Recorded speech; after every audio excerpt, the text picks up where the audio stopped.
So in this video I'll cover everything related to LICW because I am somebody who has seen कैसे काम होता है और क्या प्रोफाइल होती है एंड ट्रस्ट मी अच्छे तरीके से इस वीडियो में सब कुछ मैं आपको कवर करूँगी. Either the job role, either the profile, either the salary structure, either the work pressure जो कि बहुत इंपॉर्टेंट होता है अभी, क्योंकि बैंकिंग में भी ऑल नो कितना ज़्यादा प्रेशर है. और इसके अलावा जो एग्ज़ाम पैटर्न वाली चीज़ें हैं वो एंड इंश्योरेंस से रिलेटेड जो आप लोग को पढ़ना है वो, ये सारी चीज़ें हम इस वीडियो में कवर करने वाले हैं. And I have got covered everything, so let's just start. So पहले जो सबसे इंपॉर्टेंट चीज़ है, ट्रस्ट में जो आपको सबसे ज़्यादा मोटिवेट करने वाली है इस जॉब को लेकर के, that is it's job profile. और अगर ऐसी जॉब प्रोफाइल को लेकर के आपको मोटिवेशन नहीं फील होगा तो फिर उसके बाद एक ही जॉब प्रोफाइल बचती है मोटिवेट होने के लिए, जो कि RBI ग्रेड बी की. Sorry, jokes apart. तो सबसे पहले मैं एक चीज़ क्लियर कर देना चाहती हूँ. This is a totally a desk job with a lot of responsibility and a lot of power. और पावर मैंने इसलिए बोला है क्योंकि जो अथॉरिटी एक WO कैरी करता है और जिस अथॉरिटी के साथ वो अपने ब्रांच में बैठता है, अपने चेयर पे बैठता है और लोगों पे रूल करता है ना, वो मुझसे बेटर कोई नहीं जान सकता. बिकॉज आई हैव सीन जो भी जो एजेंट्स फॉर्म लाते हैं, ठीक है, हमारे पास, और जो हम आगे फॉर्म आगे प्रोसीड करते हैं वो AO के पास ही जाता है या तो AO के पास जाता है. वो डिफरेंट अथॉरिटीज़ में उनको दिया जाता है कि ये सारी चीज़ें आपको ही टेक केयर करनी है, और उनके साइन के बिना आपका जो फॉर्म है वो ABM तक नहीं जा सकता. दे आर बेसिकली क्या होता है, अंडर राइटर्स की तरह वो काम करते हैं जो भी फॉर्म आता है. तो पहली चीज़ जो हम बात करेंगे यहाँ पे, it is a desk job. Second thing, it is very powerful because इनके अंदर बहुत सारे डिपार्टमेंट्स आते हैं. फॉर एग्जांपल देखो, कोई भी एक ब्रांच होता है, अगर बहुत बड़ा ब्रांच है ना तो उसमें ईजिली 35+ लोग काम करते हैं. उसके अंदर देखो आप WO होते हैं, उसके बाद ABM होता है, फिर से जो हमारे ब्रांच मैनेजर होते हैं वो होते हैं. ब्रांच मैनेजर क्या होता है कि जो BM होता है इज़ द फाइनल अथॉरिटी होती है उसके उस ब्रांच के पास, और जो BM के अंदर ही जो होता है ना वो हमारा WO आता है. और जो इसके साथ आप बोलोगे ना, फिर WO के पास कौन कौन सी रिस्पॉन्सिबिलिटी होती है, डिफरेंट टाइप ऑफ डिपार्टमेंट जो होते हैं जो कि एक ब्रांच के अंदर होते हैं. For example the claim department. आपको पता है ना क्लेम डिपार्टमेंट क्या होता है. कोई भी फॉर्म लेके आया, उसको क्लेम करवाना है कि मेरा पैसा चाहिए, ये चाहिए, वो चाहिए, that comes under claims department. उसके बाद NB न्यू बिजनेस, जो कि PDOs या फिर ADOs जो भी आता है या फिर एजेंट्स आता है, उनके अंदर आता है सेल्स डिपार्टमेंट.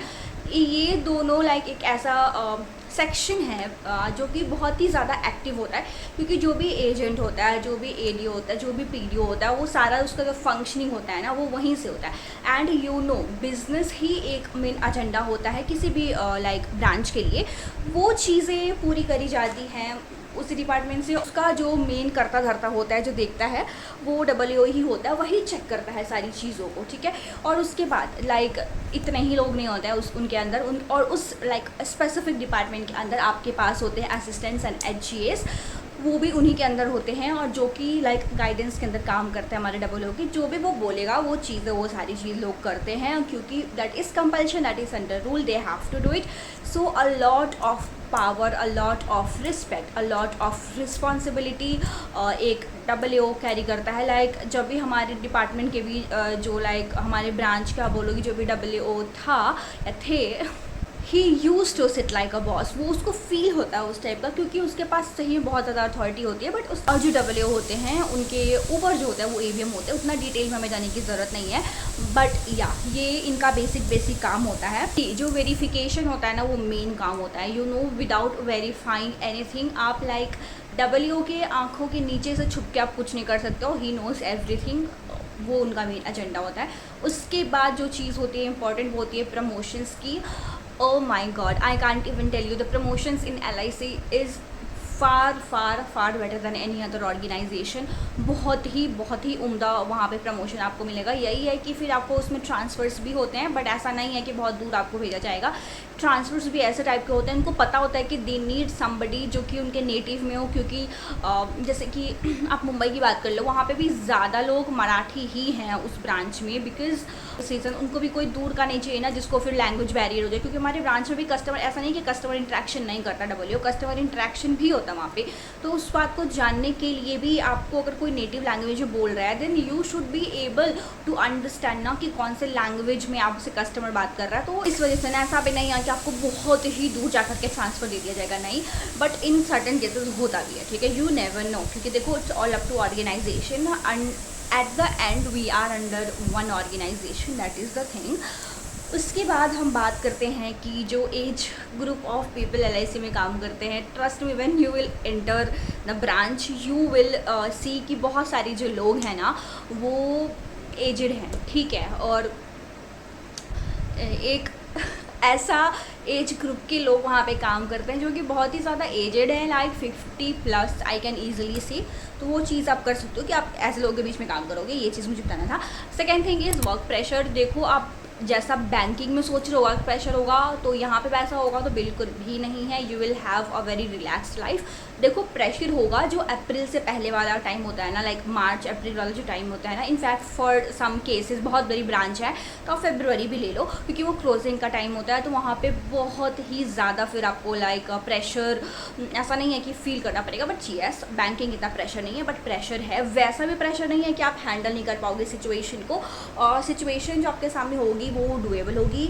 लाइक 30 फॉर्म अगर सिंगल डे में आपको सेटल करने हैं तो करने हैं, कोई आपको रोकने नहीं आ रहा। You have to do it. क्योंकि दूसरी सबसे इंपॉर्टेंट चीज़ जो लोगों को यहाँ पे मोटिवेट करती है कि जो एग्ज़ाम का लेवल है, बहुत लोगों ने यार बोल दिया कि ईजी होता है। देखो उतना भी ईजी नहीं होता, इसका ईजी जो होता है ना वो मेंस का पेपर ईजी होता है, नॉट तो इंडीड जो इसका मेंस वाला पेपर होता है ना वो ईजी होता है, बट इसका प्री वाला पेपर ऐसा नहीं है ईजी होता है। देखो प्री का भी पेपर इसका डिफ़िकल्ट आता है। इन सम शिफ्ट प्रीवियस ईयर भी देखा गया था कि शिफ्ट डिफ़िकल्ट थी, तो आप उस अनुसार इसकी प्रिपरेशन करना। इस वीडियो में मैं वो प्रिपरेशन स्ट्रैटेजी नहीं इंक्लूड करी क्योंकि मैंने भी सोचा कि मुझे भी करना है इस चीज़ में इंडल्ज। मैं सोच रही हूँ कि मैं कर दूँ, ऐसा अभी तक मैंने सोचा, तो मैंने अभी उसके लिए अलग से वीडियो मुझे बनाना पड़ेगा क्योंकि बहुत ही ऑलरेडी लंबी वीडियो हो जाएगी और इतना लंबा वीडियो कोई देखना पसंद भी नहीं करता, मुझे रियलाइज़ हुआ ये चीज़, तो उसमें करते हैं। देखो आगे बढ़ने से पहले मुझे ये बताना था कि गाइडली के ऊपर अभी सुपर प्लान चल रहा है, all in one package. Like जितने भी एग्ज़ाम्स हैं आपके, लाइक आप हो सकता है कि अभी SSC की भी तैयारी कर रहे होगे, बैंक की कर रहे होगा, इंश्योरेंस तो ऑब्वियसली, ठीक है। तो सारे का सारा आपको एक ही कोर्स में यहाँ पे आपको मिल जाएगा, दैट इज़ 1999। और इसमें आप इजीली प्रज्ञा 12 कोड यूज़ कर लेना, वो आपके ऊपर है, मन ना हो तो ना भी करना, कोई कंपल्शन नहीं है। बट मुझे ये बताना था कि अगर आपको अभी इंश्योरेंस की तैयारी करनी है तो प्लीज़ आप ये वाला इनका ले लो। अगर ये नहीं लेना है तो आप इनका मॉक टेस्ट वाला भी जाके ले सकते हो। यहाँ पे जो भी आपको एग्ज़ाम का लेवल जो होगा सेम टू सेम आपको यहाँ पे PDFs पे भी कवर्ड होगा विद द AI फीचर जो कि अभी इन्होंने इनेबल किया है। मुझे यही अपडेट देनी थी कि जो कि रनिंग है। तो अगर इतने कम प्राइस में आपको सब कुछ मिल रहा है, अगर आपको ये नहीं चाहिए तो आप जा करके इसका तो IBPS PO वाला जिनका रनिंग है फिर वो ले लो। ऑन एंड ऑन देखो आपका फ़ायदा होना चाहिए, तो जा करके एक बार प्लीज़ चेकआउट कर लेना। लिंक मैं आपको डिस्क्रिप्शन बॉक्स में भी दे दूँगी एंड कॉमेंट सेक्शन में भी दे दूँगी। चलो फिर आगे मैं बताती हूँ आपको कि आगे कैसे क्या मैं फर्दर प्रोसीड करने वाली हूँ इस एग्ज़ाम को लेकर के। रफली एंड प्रिसाइजली आप बात करोगे, you have 40 days enough to crack prelims. मैं इसलिए ऐसा आपको बोल रही हूँ क्योंकि देखो इसका मेंस इजी आता है, लाइक RRB PO का आपने मेंस दिया होगा ना, that level only. So I will suggest you कि प्लीज़ गो फॉर इट। और वो सारे बच्चों को अगर ऐसा, बहुत सारे बच्चों को अगर ऐसा लगता है कि वो क्लियर नहीं कर सकते तो प्लीज़ आप सही में फॉर्म मत भरना, क्योंकि एक इमोशन जो जुड़ जाता है ना, मुझे बस उस बात से प्रॉब्लम होती है क्योंकि एक बच्चे का एक्सपेक्टेशन जुड़ जाता है किसी पेपर से, एंड आई फील कि जब वो फिर फुलफिल नहीं होता है तो it like hurts them and I don't want it for you. Second the most important thing जो कि मोटिवेट करेगा आपको इसकी वो सैलरी है। अप्रॉक्स 27,000 या 26,000 के अप्रॉक्स आपको सैलरी मिलेगी। बेसिक पे ही भाई इसका इतना ज़्यादा है ना, दैट्स वाई जो इसका जो ग्रॉस सैलरी या फिर इनहैंड सैलरी है ना इतनी ज़्यादा हो जाती है। And I hope you all know the exam patterns, जो कि इसके अंदर प्री मेंस इंटरव्यू आता है, प्री के अंदर मैथ्स एंड रीजनिंग आता है, और इंग्लिश जो होता है उसका मार्क्स ऐड नहीं होता है, but you have to qualify it. उसके बाद मेंस उस सारे सब्जेक्ट होंगे आपके लिए, बट इसमें एक एडिशनल सब्जेक्ट होता है इंश्योरेंस एंड फाइनेंस करके, वो आपको बहुत अच्छे से करना पड़ेगा क्योंकि वो चीज़ आपको लीड दिलाएगी। मुझे पता है जब मैंने भी अपना एग्जाम दिया था LIC का, तो इसी चीज़ की वजह से मुझे लगता है बहुत ज़्यादा लीड मिली थी, क्योंकि मैंने अपना इंश्योरेंस बहुत अच्छा किया था, और इस वजह से मेरे साथ एग्ज़ाम भी इस वजह से निकला होगा मेरा, मुझे ऐसा लगता है। तो या ये सारी चीज़ें मैंने कवर कर दी है। इसमें देखो डिस्क्रिप्टिव भी आएगा 25 मार्क्स का, I am not sure. It from my side. If you want to know anything further इस जॉब प्रोफाइल के बारे में, जॉब रोल के बारे में, सैलरी के बारे में, कुछ भी आपको जानना हो तो please do let me know. और आगे जो इंश्योरेंस वाली चीज़ें हैं मैं आगे कवर करूँगी, जो प्रिपरेशन स्ट्रेटजी जो मैं फॉलो करने वाली हूँ मैं वो शेयर करूँगी। So yeah, this is it for the video and thank you so much for watching. Bye bye.